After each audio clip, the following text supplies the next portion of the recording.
Proverbs 6:1 to 5. And I'll be reading from the Pinoy version of the Philippine Bible Society. Anak ko, nag-promise ka ba na babayaran mo ang utang ng iba? Pumayag ka ba magbayad sa utang ng di mo kilala? Napasubo ka ba dahil sa mga sinabi mo, sa mga binitawan mong pangako? Ganito ang gawin mo, anak. I-save mo ang sarili mo. Kasi hawak ka na ng kapwa mo, hawak na niya ang buhay mo. Bilisan mo, magmakaawa kang pakawalan ka niya. Huwag kang matutulog o idlip man lang. Iligtas mo ang sarili mo na parang ibong na trap.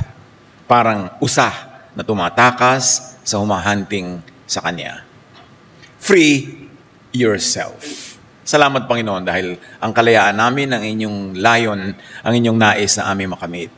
Turuan niyo kami na makilala ang lahat ng mga kumukulong, nagtatali, nagpapahirap sa amin, at makita namin ang inyong pagliligtas, ang inyong pagtuturo at pag-akay tungo sa kalayaan, sa maluwag na paghinga at sa maginhawang buhay. Kayo po ang mangusap, kayo po ang aming itinataas sa aming kalagitnaan. Salamat, Ama, sa ngalan ng iyong anak na si Jesus.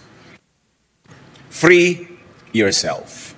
Ano-ano po ba ang ating mga pagkakatali, mga pagkakakulong, pagkakagapos? Ano man yun, doon natin i-apply itong very specific reading na ito that can have very universal applications. Ang Proverbs 6:1 to 5, in other words, sabi, kung natrap ka ng binitawan o nabitawan mong salita, natrap ka ng pinasok o napasok mong contract, as guarantor, umatras ka. Makiusap, huwag titigil hanggang di ka malaya. Of course, a very specific situation is that of a guarantor, pero maraming katumbas yan sa ating buhay.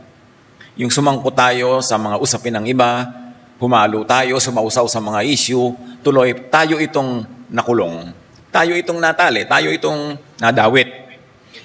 Ang lesson is mag-ingat sa pag-commit, especially for others, na hindi mo naman kontrolado.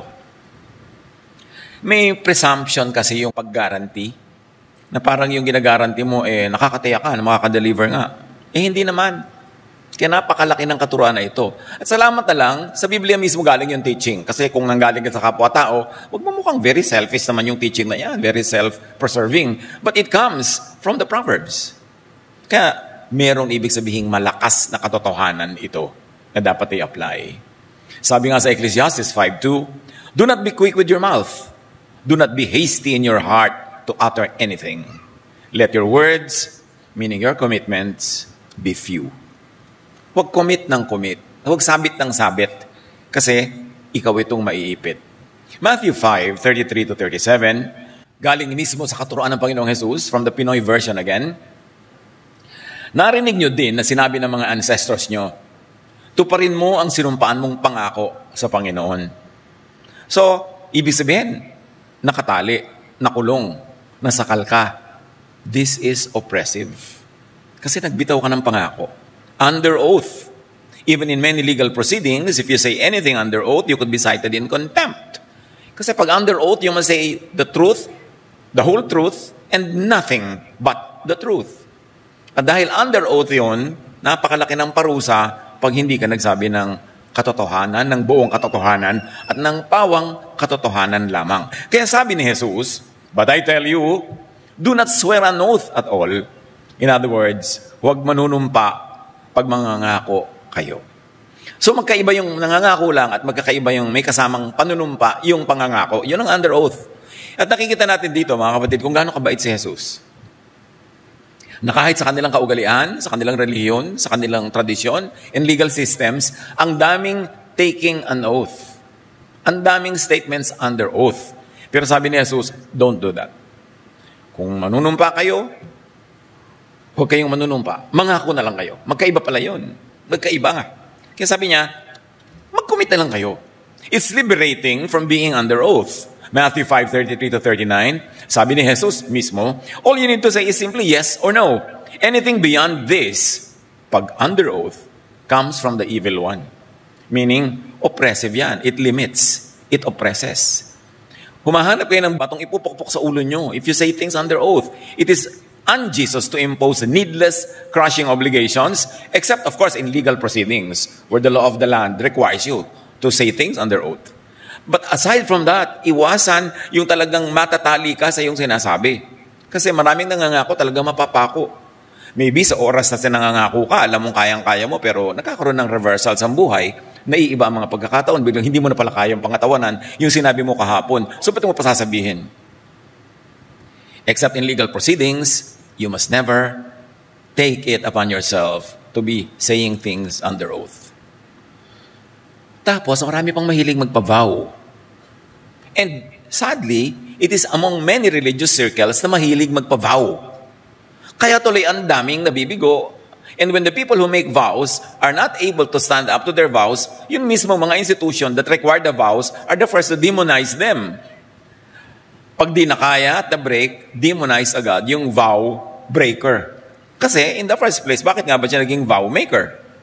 Breaking a promise can lead to uncomfortable feelings, including shame, guilt, remorse, and cognitive dissonance. Nakakapagdalawang loob. Pagka ikaw ay may sinumpaan, tapos hindi mo natupad. So minimize yung pagtitake ng oath. Huwag mag-load ng unnecessary burden. Huwag magpapangako. Kung ikaw yung nagre-require, mangako ka. Huwag magpako ng kapwa. In other words, let's be kind to one another. Huwag nating ipako ang mga tao sa sasabihin nila. Na magkaroon lang tayo ng sense of security about the results that we want, magpapako tayo ng kapwa and extract commitments from them. By making fewer promises, you lower the chances of breaking them. Isang sometimes very oppressive system sa mga relihiyoso, yung testimony. Uy, may bagong believer, bagong member, lalo sikat. Pag-testifyin natin, pagpatotoohin. Siyempre, ito naman bagong-bagong convert, itong bagong-bagong born again, itong bagong-bagong kajojoin ng church, hot na hot sa kanyang pananampalataya, honeymoon period with the Lord. Kaya iniisip niya, ang lahat ay pwedeng magawa sa lakas ng kanyang pananalig. So kung ano-ano mga sasabihin niya, na mga naganap sa kanyang buhay, na nangyari at nagbago, at mangangako siya ng mga ngakong ito na ang kanyang magiging buhay. O ano ngayon, 3, 4, 5 months later, biglang nadapa yung tao, nagkamali, nagkulang. Sinong unang husga sa kanya? Ding church na nakinig ng kanyang mga testimony. Kaya mahirap yung bitaw ng salita. Si Jesus mismo nagsabi, don't take vows. Make it easy on yourself. Promises open ways for others to abuse the promiser. Nakarinig na ba kayo ng ganito? Ganyan ba born again? Kasi nung bagong born again kayo, wag-wag kayo ng wag-wag ng Biblia sa lahat ng kamag-anak nyo. Quote kayo ng quote ng verse kung ano pinagsasabi nyo. O nagkamali kayo ngayon, sabi ng kamag-anak mo. Ganyan ba born again? Kasi daldal ka ng daldal. Nako-commit ka tuloy, nako-compromise. Ganyan ba ang Christian? Siyempre kasi pag tuwing salita ka ng salita ng mga verses na mga patotoo mo, it's as good as a promise Natutuparin mo yun ang gagawin mo sa buhay mo. Ikaw ngayon, itinatali mo yung sarili mo para ka rin naging guarantor niyan. Yung mga, bakit sabi mo? Nag-testify ka pa. Kumusta naman yung ganyan mga patotoo? Kaya tayo dito hindi uso sa atin yung patotoo Kasi naaawa naman tayo sa mga taong dahil hot na hot sa spirit, magpapatotoo. Tapos 6 months later na medyo nanglamig, medyo napagod o nadapa, siya rin mismo ang igigisa sa sarili niyang mga testimony. There's a more general and universal lesson from this, mga kapatid. Remember, the theme is Jesus wants us free. Jesus came to set free, even from these things, from religious expectations. Because God remembers that we are dust. So huwag tayong gumagawa ng kung ano mga pangako na napakahirap naman ito pa rin. Gawin na lang. Kung nagawa, edi salamat. Pero kung hindi mo napagtagumpayan, hindi ka mauusig ayon na rin sa sarili mong mga patotoo. But generally, and in a more universal way, huwag sumangkot needlessly sa gulo. Sa issues ng iba. Proverbs 26:17, ang pagsausaw sa away ng iba, para rin ito paghila ng tenga ng aso. Baka ikaw ang makagat. Kaya huwag sali ng sali. Liban na lang, tambak-tambak talaga yung pera mo na pang-guarantee. Don't be a guarantor. Kasi yung pag-guarantee, para ka rin may presumptions about yourself na kaya mong panindigan yung guarantee. Okay, meron akong ibabayad ngayon pagka hindi ka nakabayad. Pero, what about next month? Paano ko nagkaroon ng reversal ang aking finances na hindi ko na kaya? Tapos hindi ka nagbayad, edi ako ngayon yung nakataya. Pero kung nangako at napako ka na, ang sabi ng Proverbs, free yourself. Proverbs 11:15, pag inako mo ang utang ng di mo kilala, magdudusa ka.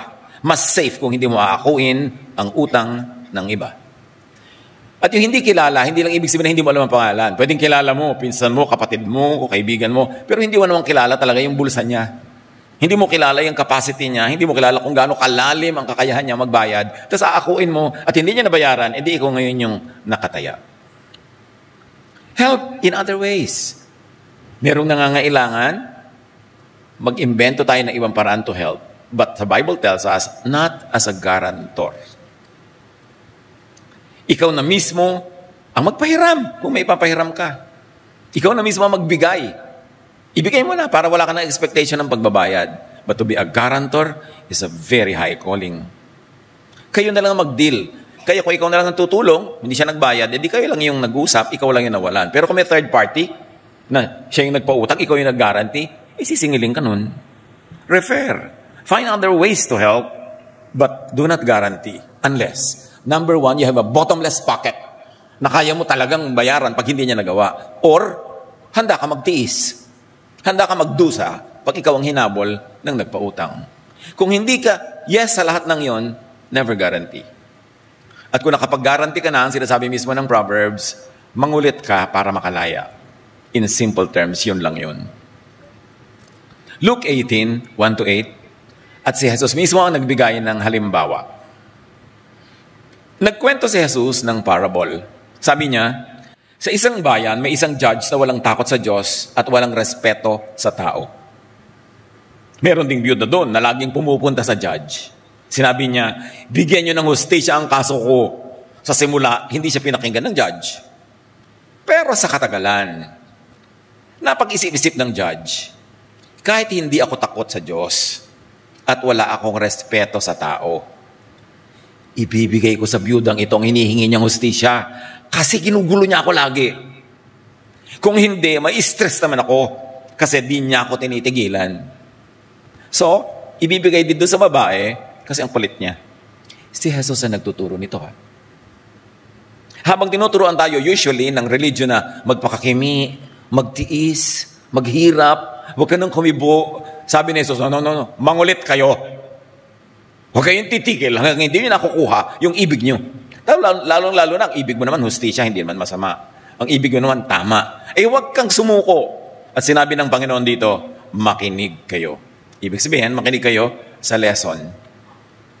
Ito ang teaching ni Jesus. Kasi nga, usually ang religion ituturo sa iyo, magtiis ka anak, mayawa ang Diyos.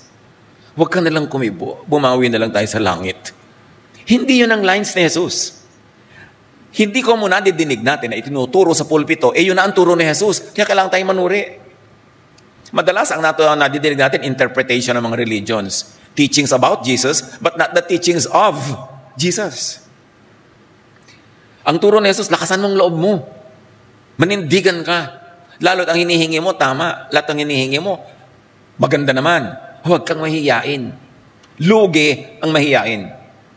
At ape ang mga anak ng mahiyain. Dapat hindi ka mahiyain. Matthew 7, 7-8. Everyone who asks, receives. Sabi ni Jesus. The one who seeks, finds.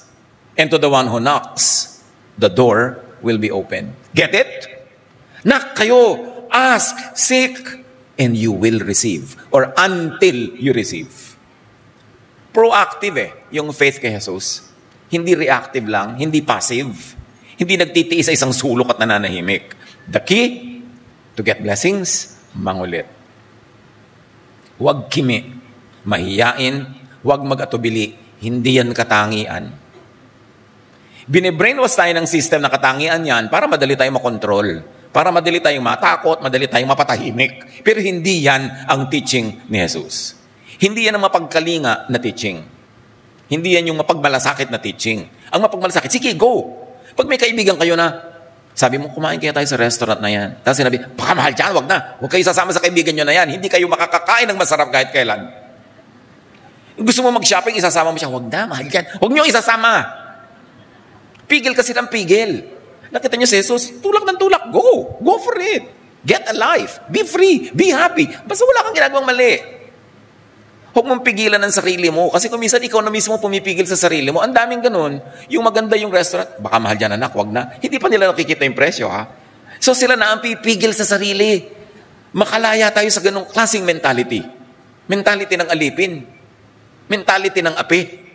Mentality ng walang masyadong mahihita sa buhay, kundi magtiis na hagisan ng limos ng daigdig. At bihirang mangyayari yon. Luke 11, 5-10. Ito pa, example na naman to ni Jesus. Sinabi ni Jesus, ipalagay nating lumapit kayo sa kaibigan nyo ng hating gabi. At sinabi nyo, tok, tok, tok, tok, tok. Kaibigan, pahingi muna ng 3 tinapay. Dumating kasi ang isang kaibigan ko na galing pa sa malayo at wala akong maibigay sa kanya. Ganito naman ang sagot ng kaibigan mo na nasa loob ng bahay. Huwag mo ako istorbuhin. Nakalak na ang pinto at nakahiga na kami ng mga anak ko. Hindi ako makakabangon para bigyan ka ng kahit ano. Sinasabi ko sa inyo, hindi siya pabangon, ano? Para bigyan ka ng tinapay dahil sa kaibigan kanya. Walang ganun. Pero babangon siya at ibibigay ang lahat ng kailangan mo kasi di ka nahihiyang mangulit. Kaya masarap din basahin yung Pinoy version ng Philippine Bible Society. It speaks our language today. Si Jesus ang may sabi niyan. Kasi si Jesus, mapapansin nyo, sobrang on the side of the needy, of the ape, of the kawawa, of the weak. Hindi niya kinukonsinte yung power system that privileges the powerful at umaape sa weak. Lagi niyang sinasabi yung weak, be strong, manindigan kayo. Get what God has given you. Claim it. It is your birthright. Set yourself free. Una, to be free, do not make needless promises para hindi ka mapasok sa kompromiso. Pag nakapangako na, to be free, deliver on your promises. Mag-zero balance para lumaya. Pero, hindi naman lahat kasi nakakaya nila na magbayad ng buong buo, mag-zero balance, paano ka lalaya? Kung ganon. If you can't deliver on your promise, ask, beg for restructuring. To be freed from your commitment, even for condonement. Ang lingid sa napakaraming taong may mga utang, lalo sa mga bangko, hindi nila alam at hindi nila na-explore na pwede sila makipag-usap sa bank manager or whoever is in authority at humingi ng restructuring. Hindi sila makabayad doon sa kanilang utang na credit card, patong ng patong ang mga interest. Subukan nyo makipag-usap sa manager na hindi ko na ito mababayaran, lulubog ako ng lulubog, so tigilan nyo muna ako ng paniningil o tigilan nyo muna magdagdag ng interest o ano man na mapag-usapan natin. Basta enable me to pay, magbabayad ako pero enable me, give me time, give me space, at ibibigay nyo yon. Kesa naman sumingil sila ng sumingil na wala naman makuha. Huwag nyo naman gamitin nyo kung meron makaibabayad, magbayad kayo kasi meron kayong utang. Pero kung talagang wala kayong magawa, may paraan para paluwagin yan. Consult with financial advisors. Hindi ka naman siyempre mananalo sa bangko, kita mo ang ganda-ganda ng building. Saan galing lahat yun? Eh di sa interes sa pera mo. Pero may paraan para pagaanin ang paraan ng pagbabayad. Huwag kayong magtago, hindi nyo matataguan yung bangko. Ang bait-bait nung nakalagay doon sa desk na yung mag-o-open ka ng new accounts, nakasmile. Subukan nyo sa credit and collection. Kung ano ang emoticon doon. Lalabas kayo sa gate nyo, biglang may nakamotorsiklo. Hahagisa kayo ng lambat. Hindi kayo makakaligtas dyan. So makipag-usap na lang kayo, makipag-ayos. Kaysa tago kayo ng tago, hindi. Matataguan nyo ang napakaraming mga bad spirits, pero hindi ang bangko. Nakita nyo, ang dami nyo pinipirmahan, ang dami nyo litrato, ang dami nyo ganyan-ganyan. So makipag-usap na lang kayo. Kasi yan ay tinuturo ni Jesus. Mangulit ka. Makipag-usap ka. Humingi ka ng terms. Kung magpapagaranti ka naman sa iba, huwag. It's so unkind to ask somebody to guarantee for you. Kasi pag sinabi sa iyo, i-guarantee mo naman ako, pwede ba? Kumare, ang sinasabi mo ganito, pag hindi ako nakabayad, bayaran mo. Pagka hindi ko nakaya, ikaw ang magdusa.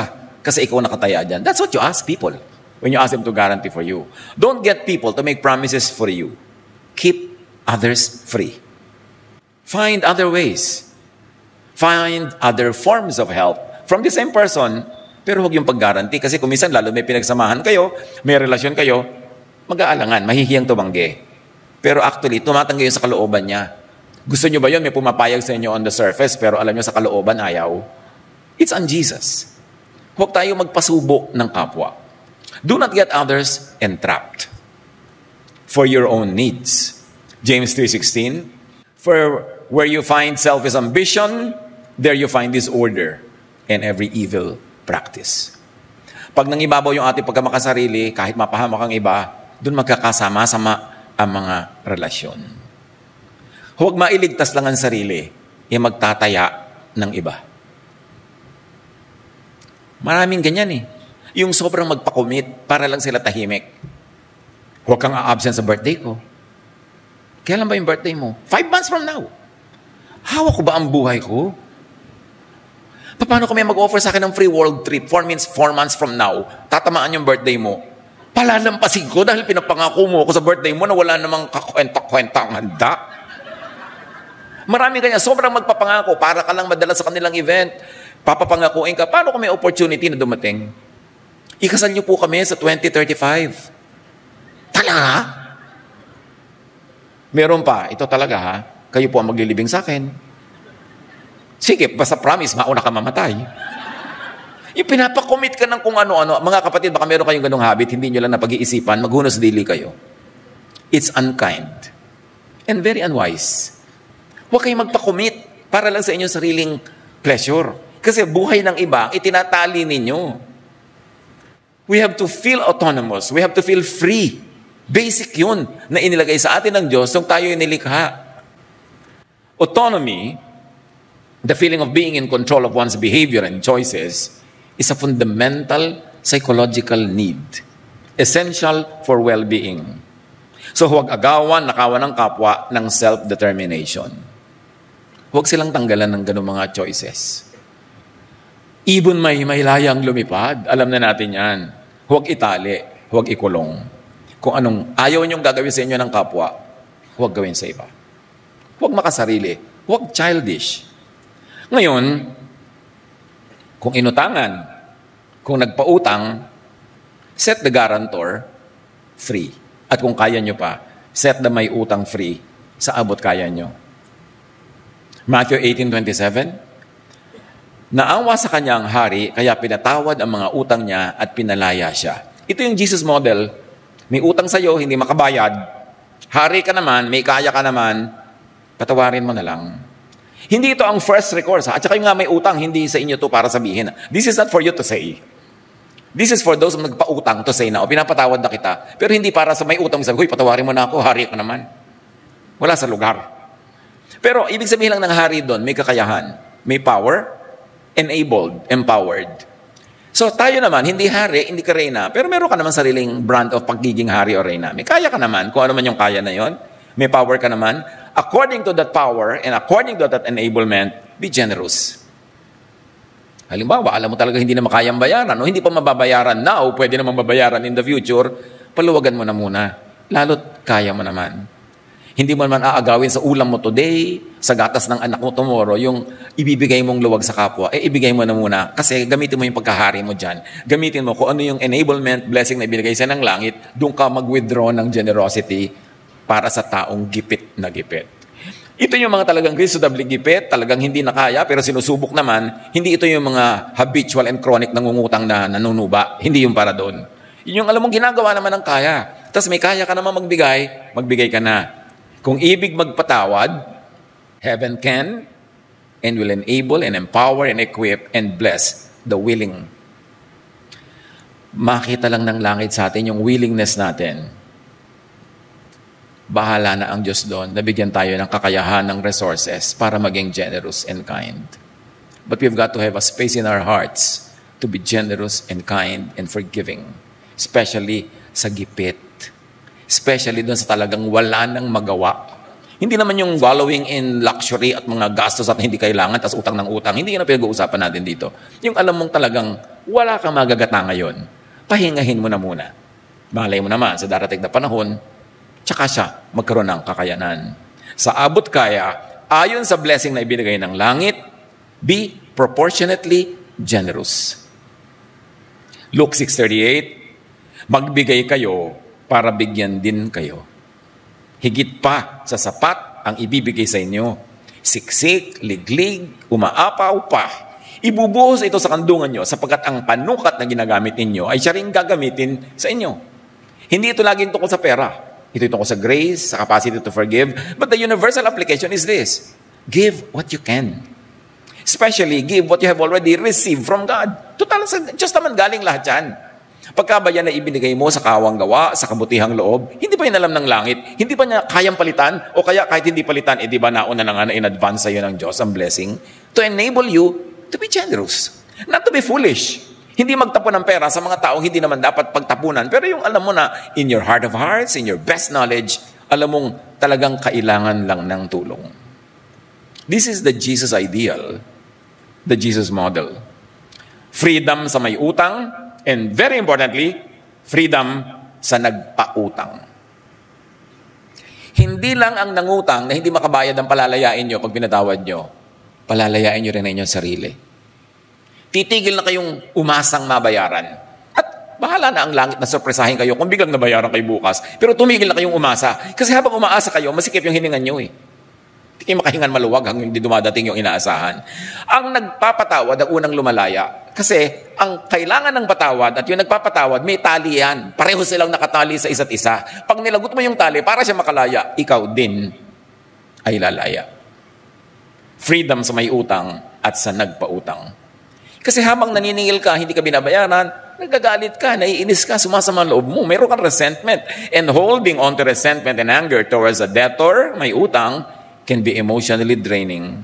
To the point na ikaw ang nangangayayat, yung nangutang, hindi. Ikaw ang nagkaka-wrinkles, siya, banat na banat ang mukha. So, ikaw ang lugi. At lalo naman kung hindi ka naman talaga makasingil, edi tanggapin mo na yon. May mga bagay na dapat tanggapin eh. Na wala, hindi ako makasingil, anong gagawin ko? Magrereklamo ko araw-araw, pupunta kang butsi ko, hahabulin ko siya araw-araw. Di ba napapagod siya tumakbo, pero nakakapagod din maghabol.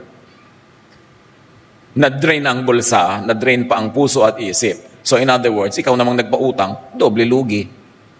Nalugi ka na nga, hindi ka nabayaran, nalugi ka pa sa problema at paghahabol. Nawala na ng pera, tapos nawalan pa ng friend. Lalo kung friend mo yung hindi makabayad. Yan ang mahirap sa friendships eh. Na tapos meron kayong financial dealing. Pag nag-fail yung financial dealing, nadadawit yung friendship. Ikaw naman, nawala ka na ng pera dahil pinautang mo, hindi ka mabayaran, nawala ka pa ng friend, nadoble na naman yung lugi. Kaya, containment of the trouble dapat yan. Damage control.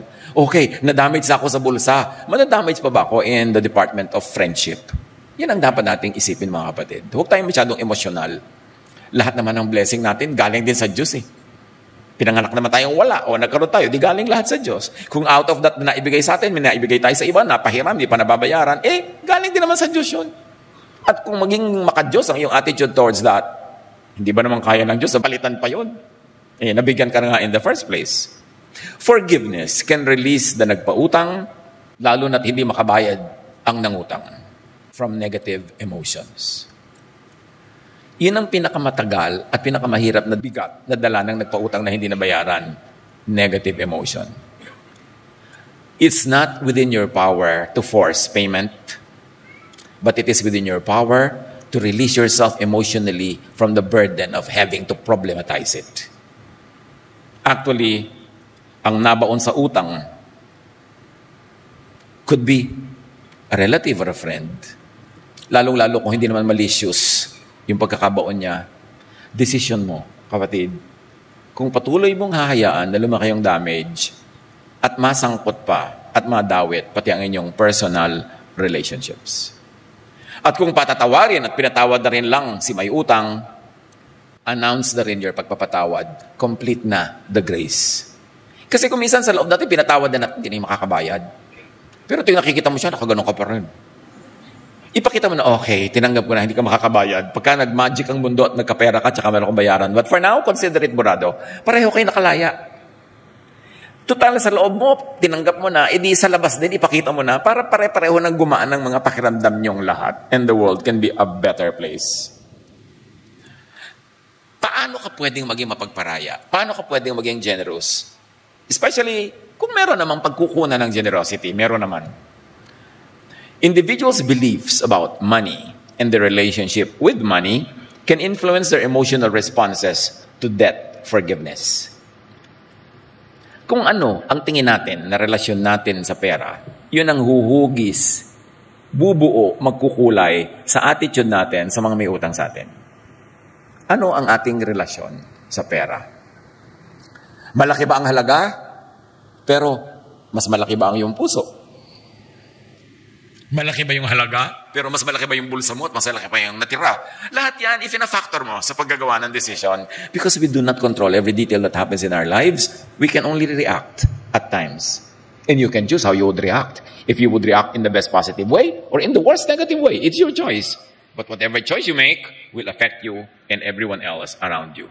Ano ba ang paniniwala mo tungkol sa pera? Na ito ang lahat-lahat? Mas mahalaga to kahit saan pa mang bagay? Ano ba ang relasyon mo sa pera? Ano ang papel ng pera sa buhay mo? Na-damage ka na ng financial issue. Dadagdagan mo pa yung damage sa makarating pa ito into personal issues, emotional issues, that could also lead to health issues. Use money to love people. Do not use people to love money. Siyempre, ang unang kausap natin dito yung nangutang, ha?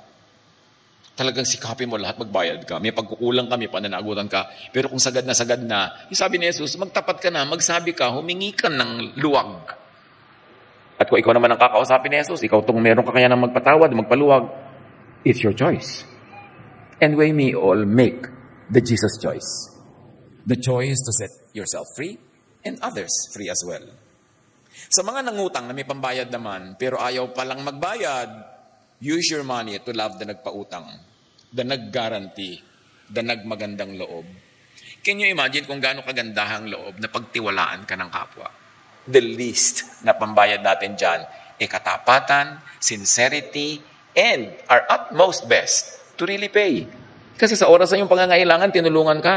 Huwag mo yung tatanggalin sa iyong isip. At dapat mo yung suklian, kundi mo man mabayaran ng buo, agad-agad. Kung kaya, pay in full. Marami naman kaya magbayad. Kung bakit, ang galing-galing mangutang, pero pagbayaran na, kahit may pambayad, hindi mabitawan yung pambayad. Anong klase yun? It defines your attitude towards money and your relationship with money. So, kailangan i-review natin yan. Pay in full, pag kaya. Kung hindi kaya, pay partially. Kahit gintong ngipin nyo, ibayad nyo. Ipakita nyo man lang na meron kayong willingness to pay. Kasi naman, yung kaya umiinit ang ulong ito pinagkautangan nyo, hindi umutang kayo, hindi kayo nagbabayad, tapos laki-laki ng hikaw nyo. Kakalog-kalog na gano'n sa harapan niya. Di lalo siyang na-offend. Kasi nakikita niyang kahit paano may ibabayad kayo, pero hindi kayo nag-effort. Ngayon, kung talagang wala ka nang magawa, wala kang hikaw, wala ka namang mga kwintas, sabi mo, alam mo, ifu-foots pa na lang kita, kahit may alipunga ka. Sige na, makabayad-bayad lang ako. Alam niyo, ang gusto lang naman kuminsan nung hindi nababayaran, ay makakitaan ka ng sincerity. At mag-acknowledge ka.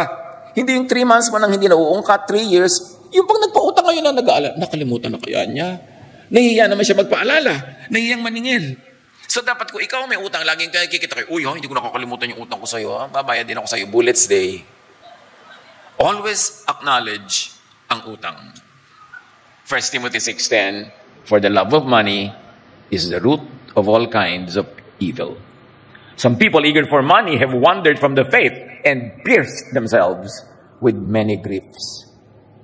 Parang sinaksak ng punya lang kanilang mga dibdib dahil sa sarili nilang kagagawan, dahil sa pag-una, sa pag-ibig sa pera. Matthew 6:19-20, teaching to ni Jesus. Do not store up for yourselves treasures on earth, where moths and vermin destroy, and where thieves break in and steal. But store up for yourselves treasures in heaven, where moths and vermin do not destroy, and where thieves do not break in and steal. Sabi ng Pinoy version, huwag kayong mag-ipon ng kayamanan dito sa lupa dahil ito'y nasisira ng insekto at kalawang at nananakaw ng magnanakaw. Sa halip, mag-ipon kayo ng kayamanan sa langit na hindi nasisira at hindi nananakaw ng magnanakaw. Now, read heaven or langit not only as a place far away, na pag nag-donate ka sa relihiyon, eh, meron kang deposit sa langit na yon. For once, mag-iba tayo ng reading. Read heaven and langit, not as a place far away, but as the kingdom of God in you, in your mind, in your thought, in your heart, and in your feelings. Read, the kingdom of God is within you, sabi ni Jesus. The kingdom of God is in you. So pag sinabi ni Jesus, mag-ipon kayo ng kayamanan sa langit, hindi ito sa mga ulap. Because the kingdom is in you, heaven is in you, mag-ipon ka ng kayamanan sa kalooban mo, sa puso mo, sa isip mo. At ang tunay na kayamanan dyan ay peace of mind, contentment, happiness, love. Yun ang ipunin mo. Read treasures, not as material things, but as good, peaceful, restful thoughts and emotions. Ano ngayon yung tunggali ng kayamanan na ito sa langit at kayamanan sa lupa? Yung kayamanan sa lupa are earthly things. Sa pag-iimpok natin ng kayamanan sa lupa, earthly things, madalas ang nane-neglect natin is yung kayamanan sa langit, sa ating puso, sa ating isip. Na sa kakahabol natin ng pera, wala tayong peace, wala tayong love, wala tayong rest. Sa pag-agawa natin, sa pagtutunggali, sa paniningil, sa pakipag-away, inuuna natin yung kayamanan pang-lupa, nane-neglect natin yung kayamanan ng pang-puso at pang-isip. So sabi, pag may ganung conflict, huwag kayo malito. Naglalaban na kayo sa pera, material thing, naaagaw, nasisira, nananakaw, nawawala. Ang unahin mo, a loving relationship, a peaceful friendship, a quiet life. Yan ang treasure in heaven. Because your heaven is your heart, is your mind. Aside from that heaven, that religion teaches. Pero dapat may layers ang reading natin. Parang kakanin, sapin-sapin. Maraming layer yan, hindi lang isa. So pag sinabing, gather for yourself treasures in heaven, hindi lang ibig sabihin mag-donate kayo sa relihiyon at magkakaroon kayo ng account sa langit. Siyempre, yun ang paborito ng mga religious people na reading, no? But I don't think Jesus meant it that way. Kasi sabi niya, the kingdom of God is in you. Your heaven is your heart. Yun ang payamanin mo. At anong pampayaman doon? Peace, rest, love, hindi agawan, hindi kasakiman, hindi pera-pera issues. Ang puso at isip ang punoy ng treasures. Ng restful, peaceful, loving thoughts and feelings. Kaya yung tahimik ang loob, payapa ang kalooban, may pag-ibig na nag-uumapaw sa puso, yun ang napakayaman. Huwag ang bulsa, huwag ang earth, ang punuin ng material things. Especially kung magpapahirap lang ng kalooban. Especially kung pabibigatin lang ngayon loob. Especially kung ilalayo ka lang sa mga mahal mo at nagmamahal sa'yo. It's not worth it. Huwag payamanin ang bulsa at the expense of and by depriving the heart, the mind, the soul of peace, of rest, of love. Gather for yourselves treasures in your heaven, in your heart, in your mind. Maraming applications to. Hindi lang sa utangan, garantihan, bayaran blues. Mag-isip-isip tayo. Ecclesiastes 5:3, sabi ng Pinoy version, sa may pautang at sa may utang, apply natin. Pag marami kang inaalala, mananaginip ka ng masama. At baka hindi ka magising. So dapat hindi ka nag-aalala. 1 Corinthians 7:32-33, I would like you to be free from concern. And to be free from concern is to be free from greed. To be free from selfish interest. To be free from all the agawan and habulan para hindi ka magkaroon ng concern. Don't sacrifice heavenly feelings for just earthbound inventory. Hindi sulit na pagdusahin ang puso, magdala ng hinanakit at galit para lang sa anumang bagay, kahit pa yan pera. Turuan niyo po kami, Ama, na bigyan ng very, very practical applications ang mga katotohanan ito. Naniniwala kami na mga katuruan ito ay maraming malalim na mensahe. Ipaunawa mo sa amin para makalaya kami sa lahat ng pabigat sa puso, pabigat sa damdamin, lalong-lalo ko nang gagaling lang ito sa pag-prioritize sa treasures on earth. Teach us to prioritize enriching our hearts, our minds, with peace, with rest, with love. Magbulay-bulay tayo mga kapatid, kanya-kanyang apply sa kanya-kanyang buhay. Be silent before the Lord for some time.